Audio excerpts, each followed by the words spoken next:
রাত তোমার কাঁধে আমার নিঃশ্বাস। সবসময় অনুপম রায়ের গানের নিঃশ্বাসই কাঁধে পড়ে। অনেক সময় এমন কিছু নিঃশ্বাস আমাদের কাঁধে পড়ে যেটা হয়তো আমরা হাওয়া ভেবে সেটাকে খুব একটা বেশি পাত্তা দিই না। আবার অনেক সময় এমন কিছু নিঃশ্বাস মনে হয় আমাদের ব্যাকে কারোর ব্রিথ ইন ব্রিথ আউট আমরা শুনছি, অথচ সেটা আমাদের মনে হয় মনের ভুল।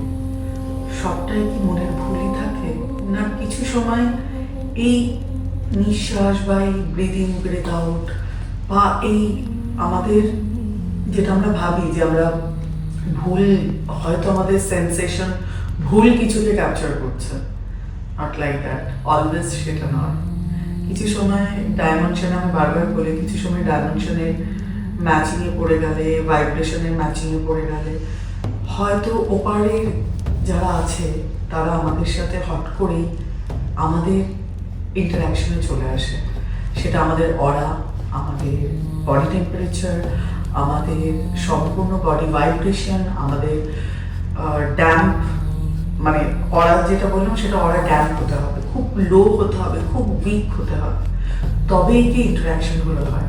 এরকম নয় আমি পথ চলতে আমি ভয় পেতে পারি, কিছু একটা সেন্সেশন হতে পারে, কেননা আমরা 5 এলিমেন্টস দিয়ে তৈরি, আমাদের পঞ্চ ইন্দ্রিয় ভীষণ সজাগ।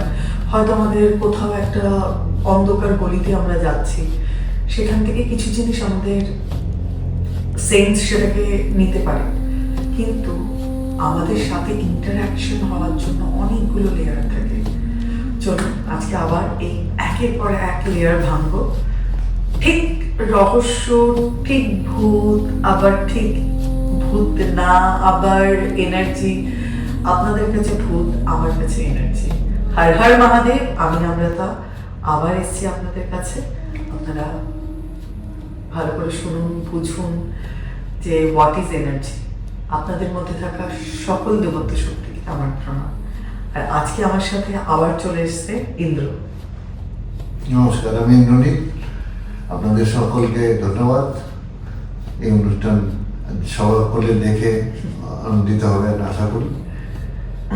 আজকে আমাদের অনেক কথা বলার আছে। অ্যাকচুয়ালি শক্তি বিভিন্ন রূপে ব্রহ্মাণ্ডে স্থিত হয়, আবার বিভিন্ন রূপে আমাদের সাথে সবসময় থাকে, আবার কখনো কখনো আমাদের সামনে ইন্টারাকশন করতে তারা বাধ্য হয় বা আমরা কোনো কারণে তাদের সামনে। এগুলো ঠিক এরকম নয় যে নর্মালি যখন একটা মানুষ গোটা দিন তার কর্মব্যস্ত জীবনের মধ্যে ইনভলভ থাকে, সে অতটা ফিলিংস পায় না, কিন্তু একাকিত্ব বা একা একা চলার সময় বা একা কোথাও গিয়ে হঠাৎ করেই তার এই ফিলিংসটা অনুভূতি দেখা হয়। কিন্তু সেটা এত ক্ষণস্থায়ী হয় যেটাকে এক্সপ্লেন করার জন্য তার কাছে কোনো রকম লজিকও থাকে না। আর যদি সে কাউকে এক্সপ্লেনও করে ফেলে, তারা বিশ্বাস করতে চায় না যে এরকম কোনো কীভাবে বাস্তবে সম্ভব। কিন্তু অনেক সময় তো আমরা মানে এটা এতটাই সাইকেল সেকেন্ড কি অনেক সময় হয়তো 1 মিনিটের জন্য হয়। এবারটা বোঝা মানে আমার হাওয়া লাগছে না, আমার সত্যি আমি কারো ব্রিদিং বা ব্রিদ আউটটা ফিল করতে পারছি, তার আগেই ব্যাপারটা কেমন একটা গায়েব হয়ে যায়। মানে খুব এরকম ভাবে আসে আর এরকম ভাবে চলে যায়। মানে বাট যখন আমরা খুব উইক থাকি না, তখন জিনিসগুলো আস্তে আস্তে অরা থেকে আমাদের মাইন্ড থেকে বডি পুরো ক্যাপচার হয়। তখন গিয়ে মানে যখন আমরা তখনই বুঝতে পারি যখন আলটিমেট স্ট্রেটে চলে যায়। যখন আমি বুঝতে পেরেছিলাম তখন অলরেডিও আমার অরাতে ঢুকে পড়েছে, মানে আমার মাইন্ড থেকে আমার বডি অব্দি ক্যাপচার করেছে। মানে ওই জন্য একটু অ্যাওয়ারনেস থাকলে ভালো হয়। যাই হোক, আজকে যে গল্পটা আমরা শুনবো সেটাও এনার্জি নিয়ে। ওর কাছে প্রচুর গল্প আছে, সেখান থেকে কোনো একটা গল্প আপনাদের কাছে আজকে আমরা বলবো। সেটা রিয়েল স্টোরি, আমরা এত কিছু দেখি, তো সেখান থেকে শুরু করবো। বলো ইন্দ্র, একটা যে কোনো একটা এরকম তোমার জানা ছোটবেলার কোনো এনার্জির ঘটনা, মা ঠাকুমার থেকে শোনা বা পাড়ার কারোর থেকে শোনা, যেটা তোমার মনে হয়েছে এখন তুমি তার কেন হয়েছে, কিসের জন্য হচ্ছে, এখন হয়তো তুমি আরো ভালো এক্সপ্লেন করতে পারবে সবাইকে। তখন হয়তো ওটার নিছক একটা ভয়ের গল্প বা সত্যি এটা হয়েছে একটা ভয় পাওয়ার মধ্যেই সন্ধ্যেবেলায় যেমন ঠাকুমা দাদুর আসর পোস্ত গল্পে, সেটা হয়তো আমরা তখন সেইভাবেই এনজয় করে বেরিয়ে যাই, বাট এখন বুঝতে পারি কেন হয়, সেটা পরে এক্সপ্লেনেশনে যাবো। আগে তুমি যদি গল্পটা বলো। আমি আজকে একটা ঘটনা বলতে যাচ্ছি যেটা আমার বোনের সাথে ঘটা। এটা প্রায় 15 থেকে 20 বছর আগের ঘটনা। আমার বোনের তখন সবেমাত্র বিয়ে হয়েছে। তো বোনেরাদের বাড়ি নদিয়া ডিস্ট্রিক্টে, আর আমাদের বাড়ি মুর্শিদাবাদ ডিস্ট্রিক্টে। তো বহরমপুর থেকে নদিয়া যাওয়ার দুটো রাস্তা মোটামুটি ছিল। তো একটা রাস্তা একটু ঘুরে যেতে হয়, আর একটা রাস্তা একদম সোজাসুজি যায়। তখন শীতকালের দিন ছিল, আর সম্ভবত অমাবস্যার দিন ছিল। তো সন্ধে বেশি নয়, এই সন্ধে 7টা 7:30 নাগাদ ওরা নিজেদের গাড়িতে ওদের গন্তব্যের উদ্দেশ্যে রওনা দেয়। গন্তব্যের উদ্দেশ্যে রওনা দেয়, প্রাথমিকভাবে গাড়ি খুব ভালোই চলছিল, গাড়ি ভালোই যাচ্ছে। হঠাৎ করে একটা জায়গায় এসে ওদের গাড়ির হেডলাইটের আলোয় ওরা দেখতে পায় যে একটা বয়স্ক মহিলা মাটি থেকে প্রায় 10 ফিট উপরে একটা পাখা নিয়ে হাওয়া খাচ্ছে। প্রথমে ওরা চোখের ভুল ভেবে ওটাকে ক্রস করে চলে যায়। ঠিক আরও কিলোমিটার খানেক যাওয়ার পরে আবার ওরা দেখে বয়স্ক মহিলা মাটির প্রায় 10 ফিট উপরে পাখা নিয়ে দৌড় খাচ্ছে, আর বলছে আয় না আমার সাথে একবার দেখা করে যায়। আর ড্রাইভার ঘাবড়ে গিয়ে গাড়ি আরো স্পিড স্পিড বাড়ানোর পরেও আবার কিলোমিটার খানেক পরে দেখে ওই যে বয়স্ক ভদ্রমহিলা বলছে যায় না আমার সাথে দেখা করে যা, তোরা তো এমনি যাচ্ছিস। তখন ওদের সবার মনে ভয় ধরে।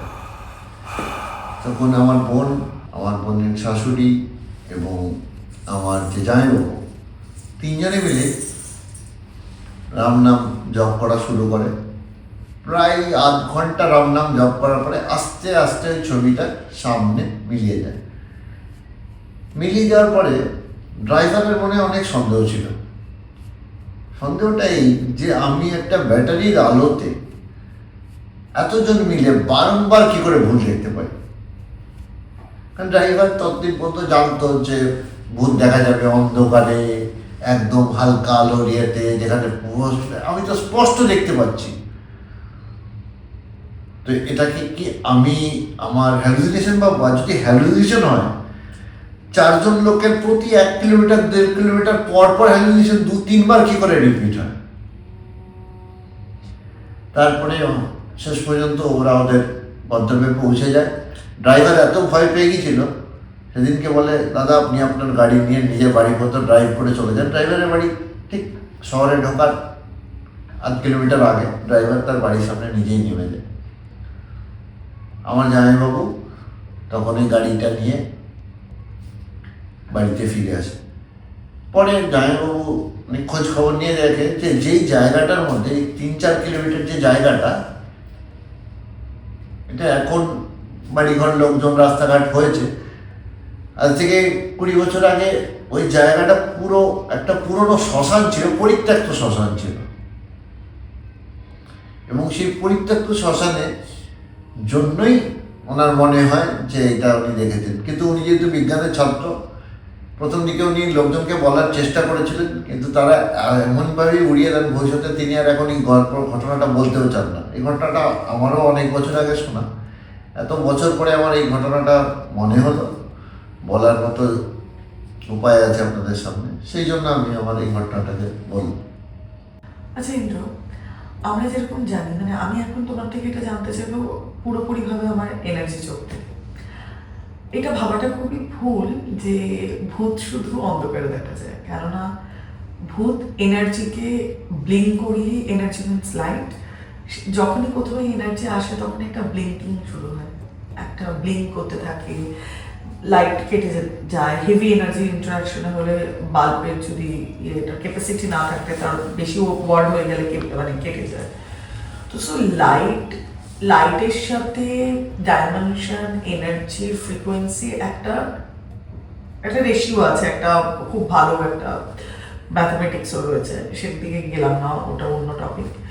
তো সো তোমার কি মনে হয় সেদিনকে দাঁড়িয়ে ওই গাড়িতে যতজন ছিল তাদের সবারই কি ওরা কোনো কারণে ড্যাম্প ছিল বা এনার্জি তাদের লো ছিল না, সেখানে থাকা যে এনার্জিটি, যাকে দেখা গেছে সে ফ্লাই করছে, তো সে ওখানে এতটাই স্ট্রং তার নিজের ভাইব্রেশনে, কেন সে এই দুনিয়াতেই প্রেত জনিতে রয়েছে, কারণ আমাদের প্রেত জনি আমাদের মাথার ঠিক 10 হাত উপরে। তো সে কি এতটাই স্ট্রং যে যখন তখন সে মানে এসে যদি মনে করে আমি একে একটু বিভ্রান্ত করব বা তাকে একটু ভুলাবো বা তার সাথে একটু আমি ইন্টারাকশনে আসবো বা আমি তার ঊর্জা দেখো, এই সমস্ত এনার্জি যখনই আসে আমিও জানি তুমিও জানো যে ঊর্জা সাপ করতে আসে, এনার্জি আপনার সাথে ইন্টারাকশন করছে। যদি সে ফ্যামিলি মেম্বাররা অনেক সময় তারা মুক্তির জন্য আসে, বাট আমি আর আপনি বা ইন্দ্র বা আমাদের কারোরই কোনো ক্ষমতাই নেই, এটা বাজে কথা, একটা এনার্জিকে মুক্তিকে দেওয়ার মতো। যে স্মোক আজকে এখানে কালকে ওখানে, সে ইম্পসিবল এনার্জিকে মুক্ত দেওয়া, ওটা অনেক অন্যরকম ব্যাপার। কিন্তু এরা ম্যাক্সিমাম ইন্টারাক্ট করে যে নিজেদের জায়গায় শক্তিকে আরো বাড়াবার জন্য, নিজেদের শক্তি নিজেদেরকে আরো বেশি ভয়ঙ্কর করে তোলার জন্য। সেই শক্তিটা কোথা থেকে আসে? আমাদের ঊর্জা থেকে, রাইট? আমাদের ঊর্জা সাপ করেই ওরা আরো শক্তিশালী হয়, কেননা ওদের মাত্র 2টো চাকরা আর 3টে এলিমেন্ট, আর আমরা 8 চাকরা, লোকে 7 চাকরা বলে, আর একটা আছে বিন্দু চাকরা। বিন্দু চাকরা অ্যান্ড আমরা 5 এলিমেন্ট দিয়ে তৈরি। আমাদের 6 সেন্স খুব স্ট্রং, আমাদের ঊর্জা মানে আমরা যে যত বেশি ঊর্জাবান হই বা খুব এনার্জেটিক হই, আমরা যদি কখনো একটু উইক হই, এই সমস্ত এনার্জিটা আমাদের কাছে আসে কোনো না কোনো ভাবে আমাদের অরাকে রেগুলেট করে ওখান থেকে ঊর্জা সাপ করতে। যদি সেই ঊর্জাটা পায় সে প্রাণবন্ত হয়ে উঠবে। তো সেদিনকে ওখানে ওই রকম সিচুয়েশনটা হওয়ার জন্য আজকের তোমার আজকের মন এটা কি ব্যাখ্যা দেবে? আমি যতদূর নিজের পড়াশোনা করেছি বা যেখান থেকে পড়াশোনা করেছি বা বোঝার চেষ্টা করেছি, যখন আমি কনফার্ম হলাম ওই যে 3-4 কিলোমিটারের মতো যে ব্ল্যাঙ্ক স্পেস বা খালি জায়গাটা ছিল ওটা পরিত্যক্ত শ্মশান। তো পুরোনো শ্মশানে অনেক সময় এরকম হয় যে প্রচুর লাশ বা ডেড বডি প্রপারলি তার শ্রাদ্ধ ক্রিয়া ছাড়াই, অনেক হয়তো বিভিন্ন মহামারীতে মারা গেছিল, শ্রাদ্ধ ক্রিয়া ছাড়াই তাদের ডেড বডিকে ওখানে ডিসপোজ করে দেওয়া হয়েছিল ওই সময়। শ্রাদ্ধ হয়নি বা পুরোপূর্ণভাবে হয়নি, করা হয়েছে জাস্ট নামমাত্রভাবে, অর্ধেক বডিটা জ্বালিয়ে দিয়ে চলে গেছে ভয়ে। এরকম আগেকার দিনে যখন ওলা ওঠে গ্রামের প্রোগ্রাম শেষ হতো পুরোনো শ্মশানে এরকম খুব। এবং সেদিনকে আপনাদেরকে বলেছিলাম অবস্থা থাকার রাত্রে এই টাইপের এনার্জি যেগুলো স্টার্ট আপ হয়ে আছে পৃথিবীতে যে কোনো কারণবশত, এরা নর্মালি ওদের এলাকাতে মানে যেইখানে ওরা অনেক বছর ধরে আছে সেখানে পাওয়ারফুল হয়। এবারে যখনই ওরা ওই রেঞ্জের মধ্যে কাউকে পায়, ওরা ভয় পাইয়ে তাকে ছোটানোর চেষ্টা করে, কারণ ভয় যখনই আমরা পাচ্ছি আমাদের বডি থেকে হরমোন রিলিজ হয়, আর এই হরমোন যে রিলিজ হয় এর গন্ধ বা এর এনার্জি লেভেল ওদেরকে নিজেদের এনার্জিকে কনজাম্পশন করতে ইজি করে, মানে আরো বেশি দিন ওর প্রজেকশনটাকে আরো স্ট্রং করতে কাজ হয়। সেই জন্যই অত মানে 3বার দেখানো হয়েছে। প্রথম 2বার যখন ভয় পায়নি তখন কিন্তু ও চলে যেতে পারতো, কিন্তু ও চাইছে এরা ভয় পেয়ে মানে অ্যাড্রিনালিন হ্রাস হোক, ঘামুক, ভয় পাক, তাহলেই ওর মানে ইন্টেনশনটা সাকসেসফুল হবে। মানে খুব ভালো। আচ্ছা ইন্দ্র, এটা তো গেল একটা স্টোরি। আমি একটা স্টোরি ছোটবেলায়, মানে এটা হচ্ছে কি বলতো, আমার ঠাকুমার সাথে আমরা প্রচুর গল্প বলতাম, তো ওখানে একটা শোনা যে আলেয়া। আমি তখন বাবাকে যখন বলেছে, বাবা বলে কিছু না ওগুলো মিথেন গ্যাস জ্বলে ওঠে। আমার এক পিসি খুব দূরসম্পর্কে, মানে আমার বাবারও পিসি, অনেক সময় হয় না যে সব ইয়েতে সারা বাড়ি উনি পিসি। তো ওনার বাড়ির পেছনে পুকুর ঘাট ছিল, আগেকার দিনের দেখবে লোকেরা রাত্রেবেলা বাসন টাসন নিজে শুতেন, না একদম মেঝে ধুয়ে রেখে শুতেন। এইবার ওই মানে উনি ওনার ছেলের বউ মানে সদ্য বিবাহিত, তো বলেছে তুমি গিয়ে থালা বাসনটা ধুয়ে আসো। এইবার গেছে গেছে গেছে অনেকক্ষণ গেছে, সে আর ফেরে না। এবার ফেরে না কি হয়েছে লাইট ফাইট আর জ্বালিয়ে এতক্ষণ ধরে দুটো থালা বাসন তার মাজতে এতক্ষণ লাগবে না, মানে রাত্রের খাবার 3 জনের থালা বাসন, কতই বা টাইম লাগবে, পরের দিন সকালবেলা বাদ বাকি কাজ হবে। তখন যখন ও আসছে না, ফিরছে না, তখন ওরা গিয়ে দেখে ও পুকুর ঘাট থেকে কিছুটা পার দিয়ে গিয়ে অদ্ভুত চোখে এরকম পড়ে রয়েছে। এবার ওখান থেকে ধরে নিয়ে আসা হয়েছে, মানে মুখ থেকে পুরো সালাইভা বেরিয়ে গেছে এরকম। ও যখন এসে বলছে যে আমি, ওকে ওঠানো হয়েছে, জাগানো হয়েছে, তারপর জল ফল দেওয়া হয়েছে, যা হয় তা অনেক দিনের তো আমি খুব একটা ভালো মনে নেই। তখন ও বলছে যে আমি পুকুর ঘাটে বসেছিলাম, আমি ধরছিলাম, আমাকে ওদের পাশের বাড়ির কারোর একটা নাম বলে আমাকে উনি ডেকেছেন, আমাকে ডাকলো। তারপরে যখন আমি চোখ তুলে তাকালাম, আমি দেখলাম যে একটা আলো জ্বলছে। আমি ভেবেছি বোধহয় হ্যারিকেনের আলো, আর আমি কিন্তু আওয়াজটা শুনতে পাচ্ছিলাম, আমাকে বারবার ডাকছে। তারপর তখন আমার মনে হলো ওনার মধ্যে কোথাও একটা কোনো প্রবলেম হচ্ছে, ওর জন্য ও গেল। বলছে আমি যে গেছি, আমি আলোটার থেকে একটু দূরে, তখন থেকে আলোটা নেই, আর আমার গায়ে একটা দমকা ঠান্ডা হাওয়া এলো, তারপরে আমি আর কিছু জানি না। এইবার তখন ঠাম্মা বলে ওটা আলেয়া ডেকেছে। আমি তখন ছোট, আমার শিশু মন তখন ভাবছে যে আলেয়াটা কি। তখন আমি আমার বাবাকে জিজ্ঞেস করেছিলাম, বাবা বললো যে অনেক সময় হয় কোথাও কোনো একটা প্লেসে যদি মিথেন গ্যাস রিলিজ করে, তখন মিথেন গ্যাস এয়ারের কন্ট্যাক্টে এসে ওটাকে আলোর মতো চলে, আর কিছু না। আর ওকে ডেকেছিল হয়তো, হতে পারে ওর কোনো মনের ভুল, কেননা আমাকে ভয় দেখাতে চাইনি। বাবাও বুঝতে পেরেছেন, কেন আমার বাবা নিজে প্র্যাকটিসিং, তো সো বাবা জানে ওখানে কি আছে কি নেই, ওই পুকুরের ভেতরে কি আছে, মানে ওটা ওই পুকুরের প্রচুর রহস্যটা আরেকটা আসলে বলবো।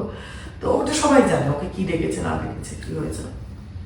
এবার আমার এখনো অব্দি মানে কিছু সবটা তো আমার জানা সম্ভব না। তোমার কি এই আলেয়ার উপরে নলেজটা, মানে তোমার নলেজ আছে, মানে তুমি কি আমাকে একটুখানি মানে বলতে পারবে একটু ভালোভাবে যে what is meaning of Aleya? Aleya normally methane গ্যাসের সংস্পর্শে এসে, মিথেন গ্যাস হাওয়ার সংস্পর্শে এসে একটা আলোর মতো জ্বালায়, যেটাকে আলেয়া বলে। কিন্তু সব জায়গায় সব আলোর যে ওই কারণের জন্য জ্বলে মাটি কাটে, সেইটা নিয়ে আমার যথেষ্ট পরিমাণে ডাউটফুল আছে। এবার বিভিন্ন যেহেতু এনার্জি, যে কোনো শক্তি একটা বল ফর্মে যাওয়া বা বল ফর্মে রেস্টোর করা সব থেকে বেশি প্রিজারভেটিভ, মানে এনার্জিটা অনেকক্ষণ ধরে থাকতে পারে একটা বল ফর্মে। সেই জন্য পৃথিবী গোল আকৃতি হওয়ার কারণও অনেকটা, প্রতিটা গ্রহ যেগুলো বল আকৃতি সেগুলো নিজেদের এনার্জি, ইনক্লুডিং সূর্যকে আমরা বল আকারে দেখি, যেহেতু এনার্জি কনজারভেশন এটা অনেক বেড়ে যায়। ওটা যদি ফ্ল্যাট বা স্কোয়ার হতো, তাড়াতাড়ি এনার্জি ডিস্ট্রিবিউট মানে লিক হয়ে খুব তাড়াতাড়ি আর কি লংজিভিটিটা কমে যায়। তো মাঝে মাঝে কি হয়, এইরকম যে আলো টাইপের কোনো এনার্জি যখন কনজারভেশন হয়, হোক বা অন্য টাইপের এলিমেন্ট বা এন্টিটি হোক, সে একটা আলোর ফর্মে আসে আর সে মিমিক করার চেষ্টা করে। এবার মিমিক কীরকম করার চেষ্টা করে, এবার আমাকে যদি আমার চেনা পরিচিত লোকের ভাষায় ডাকে, আমি রেসপন্ডটা করব, আর যখনই আমি রেসপন্ডটা করব, ও আমার কনসাসনেসকে মধ্যে একটা কমিউনিকেট করার সুযোগ পেয়ে যাবে। এই জন্যই ও একটা পার্টিকুলার প্যাটার্নে ও একটা অ্যাপ্রোচ নেয়। হ্যাঁ, এটা কি মানে তার মানে কি ওই ওনার বৌমাকে উনি রেসপন্স করেছিলেন? আমার মনে হয় উনি ডেকেছিলেন, উনি হয়তো বলেননি, বা আমার মনে নেই, বোধহয় উনি রেসপন্স করেছিলেন, না তো ওরকম ভাবে যাবে কেন? আমার কনসিয়াসনেসে আমি যতক্ষণ না রেসপন্স করবো, ততক্ষণ তো আমি ওকে অ্যাকসেপ্ট করছি না।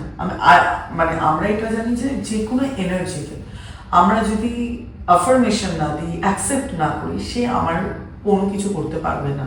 কেননা আমার সোলের কন্ট্রোল আমার বডির কন্ট্রোল আমার 5 এলিমেন্টসের কন্ট্রোল আমার মাথা থেকে পা অবধি পৃথিবীর কারোর ক্ষমতা নেই উইদাউট মাই পারমিশন আমার অরাতে ঢোকা, বা উইদাউট মাই পারমিশন আমার বডিতে কিছু করা, বা উইদাউট মাই পারমিশন আমাকে হিপনোটাইজ করা।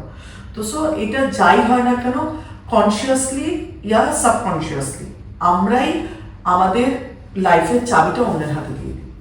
তো সো যে ভয় পেয়ে উঠি, এই যে ভয় পাই, তো এটা মানেই হচ্ছে আমি ভয় পাচ্ছি মানেই আমার অরা উইক, আমি ওকে অ্যাকসেপ্ট করলাম, কেননা ওর এক্সিস্টেন্সকে আমি অ্যাকসেপ্ট করলাম। যেমন ভগবান আছে, ভূত প্রেত দৈত্য দানব তো আছে, ডেফিনেটলি আছে, ওরাও এক্সিস্ট করে। তো সো আমাদের নিজেদের ইষ্টের ওপর এতটা বিশ্বাস রাখতে হবে যে ওরা আছে এরাও আছে, মানে আমার যখন এই এনার্জি আমার কাছে আছে, তো এই এনার্জি ওই এনার্জিকে বানিয়েছে। তো সো ওরকম ভাবে ওর অতটা ক্ষমতা হবে না যে ও আমাকে কিছু করবে।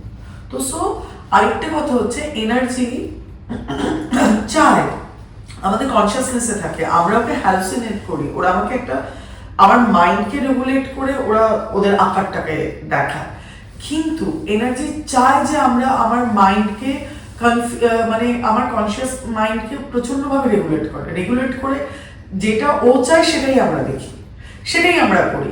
তখন যখনই এনার্জি দেখা হয় তখন দৌড়ে পালিয়ে কারোর দৌড়ে মানে ভয় পেয়ে কিছু একটা অ্যাক্ট না করে যদি ওখানে চোখ বন্ধ করে বসে পড়া যায়, আর এটা দেখা যায় যে আমার চতুর্দিকে আমার শরীরটা বড় হচ্ছে, বা এরকম যদি ভিজুয়ালাইজ করা যায় আমি মোর শক্তিশালী, আমি এতটাই হোয়াইট লাইট যে ও কমে যাচ্ছে, এটা শুনতে মনে হচ্ছে খুব ইজি। আমি জানি ওরকম সিচুয়েশনে ভয় লাগে, বাট এটা সব থেকে সত্যি কথা, যখন আমি নিজেকে বিশ্বাস করবো না। ওরা এই জন্যই ভয় দেখায়, ওরা এই জন্য নানা রকমের আমাদের কনসিয়াস মাইন্ডকে রেগুলেট করে নানা রকমের জিনিস দেখায়। তখন যদি আমরা চোখটা বন্ধ করে চুপ করে দাঁড়িয়ে থাকি বা কোনো ভয় না পাই, তাহলে কিন্তু ওরা আস্তে আস্তে নিজেদের আবার ডাইমেনশনে চলে যায়, বা আমার কনসিয়াসনেস থেকে বেরিয়ে যায়। আমাদের ভয় পাওয়া মানেই হচ্ছে আমি ওকে অ্যাকসেপ্ট করছি, ওর থেকে পালাতে চাইছি, আমি ওর এক্সিস্টেন্সকে অ্যাকসেপ্ট করে নিলাম। তো আমি চাইবো মহাদেবের কৃপায় যে এরকম কোনো দিনও কেউ এই সমস্ত জিনিসের আশেপাশে যাতে না আসে। দেখুন, গৌরব স্যারকে আমরা সবাই জানি, গৌরব তিওয়ারিকে দেখেছি, বা তার আশেপাশে যারা আছে বরেন্দ্র, মানে যারা ওনার সাথে কাজ করতেন, তারা প্রত্যেকে কিন্তু এই জিনিসটা থেকে সরে বেরিয়ে গেছেন। ইনফ্যাক্ট হয়তো গৌরব স্যার আমাদের এখান এই দুনিয়া থেকে চলে যাওয়ার আগেও উনিও বুঝতে পেরেছিলেন যে কিছু জিনিসকে পোক না করা ভালো। তোমার কি মনে হয়? যদি পোকও করা হয় উইদাউট এনি রিজন, যেন কেউ এদেরকে পোক না করে, কারণ এরাও তো ডিস্টর্টেড, অনেক সময় প্রচণ্ড ফ্রাস্ট্রেশন, ওদেরও নিজেদেরকে এক্সিস্টেন্স আনার জন্য প্রচণ্ড ওরা স্ট্রাগল করতে থাকে নিজেদের মধ্যে। ওরা ওই জন্য মিমিক করে, আর মিমিক ঠিক চেনা পরিচিত লোকের গলায় করে, যে তার মাইন্ডে আছে এবং যার গলা শুনে সে রেসপন্ড করবে, সে মা হোক, বাবা হোক, হাজব্যান্ড হোক, ওয়াইফ হোক, ছেলে হোক, মেয়ে হোক, এদের গলায় গিয়ে ওরা মিমিক করতে। এবং ওরা এটা করে যে যদি কোনো কারণে ওরা রেসপন্ডটা পেয়ে যায়, ওদের যে অপূর্ণ ইচ্ছাটা সেটা এই বডির দ্বারা ওরা কিছুটা হলেও পূর্ণ করার চেষ্টা করতে পারে। হ্যাঁ, মানে আমার মনে হয় যে এদের না, মানে আমাদের দরকার কি, হ্যাঁ জানা ভালো, কিন্তু এই যে রিসার্চ করা, এই ভূতের বাড়ি এখানে দেখো, আমি একটা ছোট্ট আরেকটা কথা বেরিয়ে এলো, আমার একটা মানে জিনিস আমি দেখি মাঝে মধ্যেই ফেসবুকে আসে, মানে ঘোস্ট প্যারানর্মাল প্লেসেস ভিজিট, এটা যেগুলো নিষিদ্ধ রয়েছে। কিছু জায়গায় কিছু সোশ্যাল ট্যাবু করে রাখা হয় যেটা ভূত বলে, কারণ অ্যান্টি সোশ্যাল অনেক কাজ করানোর জন্য। বাট কিছু জায়গা দেখলে তুমি কিন্তু বুঝতে পারবে ফটোগুলো যে ওখানে এনার্জি আছে। আমরা জাস্ট হান্টিং, মানে আমরা যাবো ওদেরকে হান্ট করতে, যাদের আমরা দেখি না, তাদের সাথে আমরা লড়বো কোথা দিয়ে, মানে এখানে আছে ওখানে নেই, যে আমার কনসিয়াসনেসে ঢুকতে পারে, যে আমার অরাতে ঢুকতে পারে। সো এরকম জায়গাগুলো, তার মধ্যে দেখি আমি পেলে আবার পাঠাবো 500 ইচ, রাত্রেবেলা 12টা থেকে শুরু হচ্ছে, ভোরবেলা 3:30 অব্দি। মানে রাত্রি 12টা থেকে একটা হন্টেড প্লেসে, আমি মানলাম আমি জানি না, আমি একটা আননোন পার্সন, যে ওটা হন্টেড কি হন্টেড না কি, ওটা ভূতের বাড়ি না, ওখানে কোনো অ্যান্টি সোশ্যাল কাজ, আমি এত আর্গুমেন্টেই যাচ্ছি না। 12টার পর থেকে নেগেটিভ এনার্জি হায়ার হয়। আমরা কি যাচ্ছি না, ভূত দেখতে যাচ্ছি, দেখার মানে এই যে এই এখানে যাবো ওখানে, এই যে এক্সপেরিমেন্টগুলো চলে, যারা এক্সপার্ট তাদের কাছে অনেক কিছু থাকে, তারা সেটা করতে পারে। বাট নর্মাল এইরকম একটা ঘড়ি, একটা গ্যাজেট, একটা কম্পাস, একটা এই একটু কিনে নিয়ে তারপর এই যে মিথ্যে প্রচারটা চলে, বা এই যে আমি চলে যাচ্ছি দুম করে, হতেই পারে কিন্তু ওখান থেকে এমন কোনো এনার্জি যেটা চির জীবনের জন্য ঘুমিয়ে আছে, তাকে আমরা জানিয়ে দিই। সেটাকে জাগানোতে হয়তো মানে কি বলবো, জায়গার পর জায়গা ধ্বংস হয়ে যেতে পারে, মানুষের মরক লাগতে পারে, হয়তো আমরা জানবোই না, হয়তো কোথাও গিয়ে কোনো একটা ওই এনার্জিটাকে এমনভাবে জাগিয়ে এলো, হয়তো এখান থেকে শহরতলি থেকে অনেক দূরে, বাট তার প্রভাব আমার শহরতলিতেও করতে পারে। মানে এই সমস্ত এনার্জির পাওয়ার আমার আর আপনার চেতনারও অধীন। আমরা যেমন ভগবানের পাওয়ার, আমরা যেমন মহাদেব মহাকালের পাওয়ার, সেটা আমরা কোনো প্রেসক্রিপশনেই নেই, মানে আমরা প্রেসক্রাইব করতে পারবো না, আমরা আপনাকে বোঝাতে পারবো না। তেমনি তাদের থেকে এদের সৃষ্টি, এবার এরাও কিছু কম নয়, এবার এদেরও কখন কোনটা কিভাবে জেগে উঠছে, কে শয়তান, কে ভূত প্রেত, কে নর্মাল এনার্জি, আমরা কেউ জানি না। তো সো এই ব্যাপারগুলোকে নিয়ে যতটাই না জানা যায়, প্রত্যেকটা প্যারানর্মাল ইনভেস্টিগেটর যারা আছেন তারা একটাই কথা বলে, কিছু জিনিস না জানাই বেটার। গল্পের মতো শুনুন, ওখানেই ভুলে যাওয়া, ভিজিট করা, পোক করা বা দেখা, প্ল্যান ছেটে এই যে উর্জাবোধ নিয়ে বসে থাকে, একটা আমাদের মধ্যে আছে প্ল্যান ছেট করা, কিছু হয় না। আমি আমি নর্মাল মোমবাতি নিয়ে বলছি আয় আয় আয়, আমি যদি কাউকে ইন্টেনশন সেট করে, ঊর্জাবোটেরও দরকার নেই, এমনিই যদি আমি ডাকি, সে এমনিই চলে আসবে। মানে ভুলেও মজাতেও করা উচিত না। হয়তো শুনতে মনে হবে যে কি বলছি, বাট একটু ভেবে দেখবেন যে মানুষটা মারা গেছেন বা তার আশেপাশে যে লোকগুলো যারা বলছেন, তারা এই লাইফটাকে এতগুলো বছর ধরে বেঁচে এসছেন, এই লাইফটার মধ্যে দিয়েছিলেন। তো সো একটা মানুষ বাথরুমে মারা যান, তার গলায় একটা দাগ পাওয়া যায়, কিন্তু সেই দাগের আজ অব্দি কোনো রহস্য কেউ খুঁজে পায়নি কি করে কি হয়েছে। তো সো কিছু জিনিস থাক গল্পের মধ্যে। ঠাকুমা দাদুর আসরে যেমন গল্প শুনতাম, এখন হয়তো অনেক গল্প আসর রয়েছে, অনেক হরার পডকাস্ট এসছে, অনেকে খুব ভালো ভালো পডকাস্টের চ্যানেল আছে যেগুলো দিয়ে আমরা শুনি, আমরা ভালোবাসি, আমরা শুনি, ব্যাস শোনা অব্দি, গল্প জাস্ট গল্প আমি শুনছি, কিন্তু সেটার সাথে নিজের ইন্টেনশন বা নিজের ইমোশনকে সেট করবেন। ভালো থাকবেন, ভালো রাখবেন। ভূতরে রাত কেমন লাগছে জানাবেন। আরো অনেক গল্প আছে, নিয়ে আসবো। হ্যাঁ হ্যাঁ মহাদেব। আপনাদেরকে আমার তরফ থেকে একটা সাজেশন, আপনারা ভূতের গল্প শুনতে ভালোবাসেন, সবাই ভালোবাসে, এনার্জি ফিলও হয়, ভয় ভয় লাগে, বডিতে হরমোনের হ্রাসও হয়, তো খুব মানে এক্সটেন্সিভলি হাই ফিলিংস।